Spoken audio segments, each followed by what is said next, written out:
तो बहुत स्वागत आप सभी का एक बार फिर से खंडवा डिफेंस फैक्ट पर। आज की इस वीडियो में हम लोग जिन खबरों को लेकर डिस्कस करने जा रहे हैं वो खबरें यकीन मानिए वही खबरें हैं जिनकी प्रतीक्षा हम लोग सालों से कर रहे थे। जी हाँ, तो चलिए आगे वन बाय वन करके इन दोनों ही खबरों के ऊपर डिस्कस करते हैं। आप बस इसी तरह की वीडियोस के लिए अपने खुद के इस चैनल को सब्सक्राइब जरूर कर दीजिएगा और RD पर हमें फॉलो जरूर कीजिएगा। सिंपली सर्च कीजिए खंडवा वाला या फिर आपको लिंक डिस्क्रिप्शन में मिल जाएगी। तो देखिए, पहली खबर में हम लोग अस्त्रा मार्क 1A को लेकर डिस्कस कर लें, जो कि भारत की एक बहुत ही महत्वाकांक्षी परियोजना है एयर टू एयर मिसाइल्स को लेकर। हम सभी जानते हैं कि DRDO द्वारा BVR सीरीज में अस्त्रा फैमिली की मिसाइल्स तैयार की है, अस्त्रा मार्क 1, मार्क 2 और मार्क 3।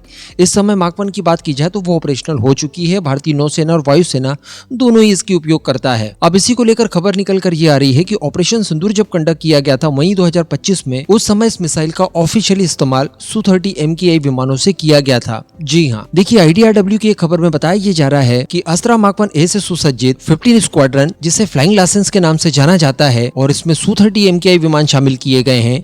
इन्होंने एयर सिक्योरिटी के लिए फ्रंट लाइन में तैनात होते हुए एयर सिक्योरिटी को मेंटेन किया था। जी हाँ, यानी जब ऑपरेशन हम लोगों ने शुरू किया और जब वो ऑनगोइंग हुआ, उस दौरान दुश्मन के सभी खतरों से निपटने के लिए जो Su-30 MKI पहली पंक्ति में खड़े थे, उनमें अस्त्रा मार्क 1 इंटीग्रेट थी। इन मिशंस को कॉम्बैट एयर पेट्रोल कहा जाता है या फिर शॉर्ट फॉर्म में CAP।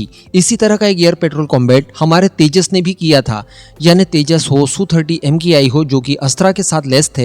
ये सभी फ्रंट लाइन में खड़े थे और किसी भी प्रकार का कोई खतरा सामने आता तो उनका सामना यही सब करते। हालांकि तेजस को लेकर हम लोगों ने उसी समय डिस्कस कर लिया था जब ये खबर निकल कर आई थी ऑपरेशन सिंदूर के तत्काल बाद, लेकिन अब अस्त्रा मार्क 1A और Su-30 MKI के कॉम्बिनेशन को लेकर भी खबर निकल कर आई है। हालांकि फिर भी कहा जाएगा कि जिस तरह का आज BVR कॉम्बैट होता है, ये काफी ज्यादा लॉन्ग रेंज पर होता है और ऐसी परिस्थिति में 110 किलोमीटर रेंज वाली अस्त्रा मार्क 1 मिसाइल आज उतनी ज्यादा प्रैक्टिकल नहीं रही है। हमें निश्चित तौर पर अस्त्रा मार्क 2, जिसमें भी स्पेशली वो वेरिएंट जो कि हम लोग 250 किलोमीटर रेंज वाला तैयार कर रहे हैं, उसकी आवश्यकता है, और साथ ही SFDR टेक्नोलॉजी बेस्ड जो अस्त्रा मार्क 3 मिसाइल तैयार कर रहे हैं उसकी आवश्यकता है, जो कि हमें लगभग 300 से 350 किलोमीटर के आसपास की रेंज प्रोवाइड कराएगी। लेकिन जो कुछ भी हो, हमारी पहली air to air missile operation Sindoor में पूरी तरह से दुश्मनों से निपटने के लिए तैयार खड़ी थी।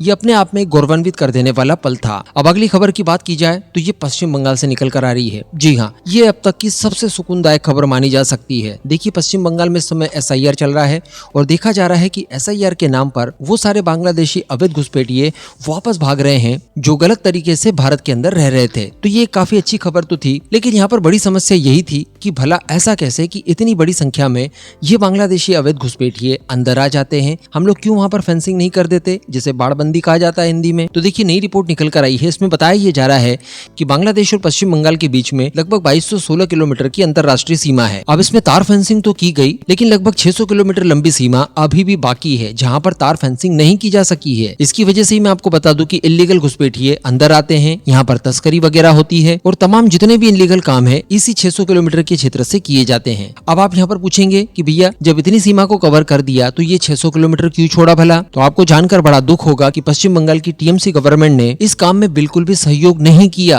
क्योंकि बताया जा रहा है कि राज्य सरकार ने जमीन ही प्रोवाइड नहीं कराई जिसके ऊपर तार की फेंसिंग की जाए। सरल भाषा में आप ऐसा समझ लीजिए कि हमारी केंद्र सरकार बंगाल और बांग्लादेश की सीमा पर तारबंदी करना चाहती थी, लेकिन चूंकि बंगाल में TMC गवर्नमेंट है और उसके हस्तक्षेप के बिना ये काम संभव नहीं है। वो जब तक जमीनों को आवंटन नहीं करके देगी तब तक ये तारबंदी नहीं की जा सकती। तो उन्होंने 600 किलोमीटर के दायरे में तारबंदी करने के लिए जमीन प्रोवाइड कराई ही नहीं। अब इसी को लेकर बताया जा रहा है कि कोलकाता हाईकोर्ट काफी ज्यादा नाराज हुआ और उन्होंने इस बात को लेकर सख्त निर्देश दिए हैं। उन्होंने राज्य सरकार को पहले तो फटकार लगाई कि आपने अभी तक जमीन प्रोवाइड नहीं कराई, अब पूरी तरह से निष्क्रियता दिखाई यहाँ पर। इसके अलावा राज्य सरकार को कलकत्ता हाईकोर्ट ने अंतिम चेतावनी देते हुए 1 सप्ताह के भीतर इसको लेकर रिपोर्ट पेश करने के लिए कहा है। यानी अब आप ऐसा समझ लीजिए कि केंद्र सरकार को TMC ममता बनर्जी की राज्य सरकार कोर्ट के आदेश के बाद हर हाल में जमीन प्रोवाइड कराएगी। उसके बाद इस 600 किलोमीटर के एरिया को भी तार फेंसिंग के जरिए कवर अप कर लिया जाएगा, जिससे बांग्लादेश और भारत की पूरी सीमाएं एक तरह से सुरक्षित हो जाएगी और घुसपैठ हो, तस्करी हो, ये सारी चीजें उतनी ज्यादा आसान नहीं रह पाएगी। इसके अलावा अब बॉर्डर वाले इलाके में रहने वाले लोग भी काफी कॉन्शियस हो गए हैं। समय समय पर हम लोगों ने इसको लेकर कई वीडियोस देखे, वो लोग प्रॉपर इनका विरोध कर रहे हैं। साथ ही सख्त निर्देशों की वजह से BSF जो है वो भी पहले से ज्यादा कॉन्शियस हो चुकी है,